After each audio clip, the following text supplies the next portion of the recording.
Dari pemerintah Kota Semarang beserta seluruh unsur Forkompinda akan mengimplementasikan kebijakan pemerintah pusat melalui revisi perwal PKM kita, pembatasan kegiatan masyarakat, di mana selama 2 minggu ke depan, tepatnya tanggal 11 Januari sampai 25 Januari 2021 ini, beberapa akan kita sesuaikan.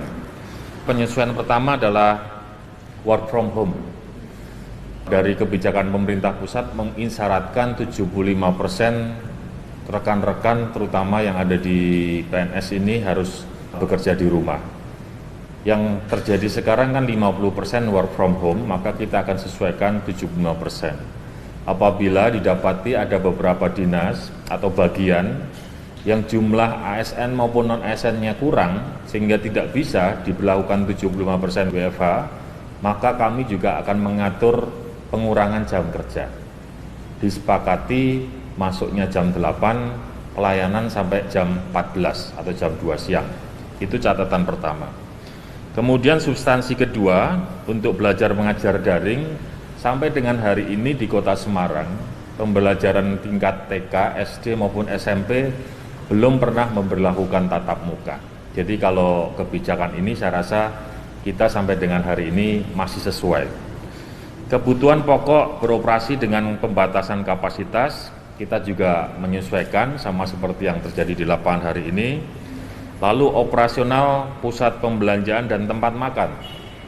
Mal kita sepakati mulai hari Senin 11 Januari sampai 2 minggu ke depan, tutupnya jam 7 malam. Dari mulai pagi buka, kemudian operasionalnya sampai jam 7 malam, hanya untuk restoran, tempat hiburan, kawan-kawan PKL, kami juga minta toleransi boleh buka sampai jam 9 malam. Tapi fokus kita adalah pada pembatasan kapasitas pengunjung. Kalau di pemerintah pusat maksimal 25%, kami mengambil kebijakan kapasitas maksimal adalah 50%. Ini tentu saja menyesuaikan dengan kondisi di lapangan. Kan tidak mungkin kalau kapasitasnya 10 orang kemudian maksimal 25% hanya 2,5 orang kan itu. Jadi kita ambil 50%, paling enggak ada jaga jarak. Untuk bidang konstruksi beroperasi dengan prokes ketat, ya sejauh ini juga kami sudah melakukan itu, terlebih dengan kegiatan konstruksi di APBD belum ada yang berjalan. Tempat ibadah diharapkan maksimal 50%, ini masih sesuai dengan PKM yang lama. Kita akan pertegas lagi di revisi PKM, tempat ibadah diperbolehkan memakai SOP kesehatan dengan kapasitas maksimal 50%. Fasum dan kegiatan sosbud diminta dihentikan.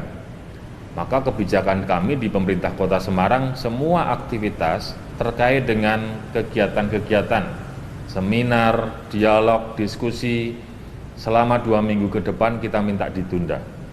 Bagaimana dengan pernikahan? Pernikahan tetap masih diperbolehkan, tapi dengan SOP kesehatan yang ketat, termasuk pembatasan jumlah yang diundang juga sangat ketat. Kami hanya akan mengizinkan prosesi akad nikah, tidak di dalam sebuah pesta pernikahan, tapi prosesi akad nikah. Moda transportasi sejauh ini masih tetap berjalan. BRT yang dikelola oleh pemerintah Kota Semarang juga mengikuti kebijakan pusat, pembatasan penumpang, yang naik kendaraan umum harus pakai masker, dicek suhu tubuh, ini juga masih diberlakukan dan akan kita perketat lagi. Ruas jalan, kami perkirakan sekitar 9 ruas jalan yang akan ditutup selama 2 minggu ke depan. Perkecualiannya adalah ruas jalan di Simpang 5, yang menghubungkan Simpang 5 dan Ledjen Suprapto, ini tidak kita tutup 24 jam, tapi kita tutup jam 9 malam sampai jam 6 pagi. Sedangkan 7 ruas jalan yang lain tadi disepakati tutup 24 jam selama kurun waktu 2 minggu. Nah, hal-hal ini kemudian akan disusun menjadi sebuah revisi peraturan wali kota pembatasan kegiatan masyarakat dari yang sudah ada, dan insya Allah 1 atau 2 hari ini sudah bisa ditandatangani dan siap untuk dijadikan kebijakan mulai tanggal 11 Januari sampai dengan 25 Januari.